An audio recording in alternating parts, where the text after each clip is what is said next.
नमस्कार मित्रांनो, कसे आहात? आय होप तुम्ही मस्त आणि मजेत असताल.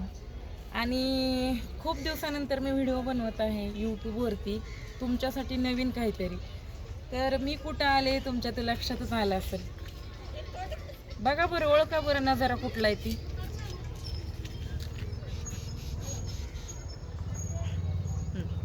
तर नजारा तर तुम्ही बघितलाय. जर तुम्हाला जर कळलं नसेल तर मी सांगते. मी जन्मल्यापासून आत्तापर्यंत जेजुरीला कधीच आले नव्हते.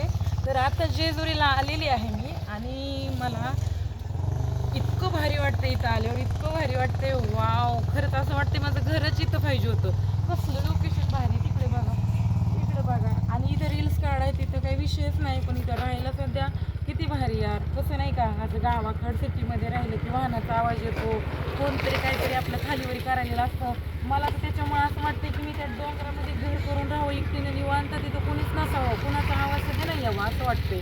आणि एवढं फ्रेश, एवढं मन प्रसन्न होणारं जे वातावरण आहे ते आपल्या जेजुरीमध्ये आहे.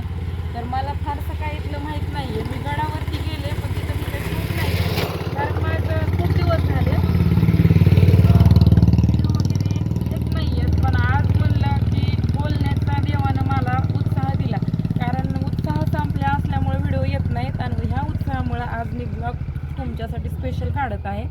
तर आता ह्या जो डोंगर दिसतो इकडं, मला वाटते आपले जे खंडेराय आहेत ते इकडं मेंढ्या वगैरे राखत असतील असा मी विचार करते की यार आपण जर बघायला असतो तर किती मजा आली असती ना, ती पण देवाला. पण आज आपण देवाला नाही बघू शकत आहे. फक्त आपल्या मनात, कर्मात, नियतीमध्येच देव आहे असं मानलं जातं. आणि काही लोक म्हणतात की नाही नाही, देव आहेच आहेच आहेच. देव आहे, पण देव कर्मामध्ये, नियतीमध्ये आहे. बरोबर ना? हे वाक्य बरोबरच आहे. मला जे वाटते बरोबर आहे.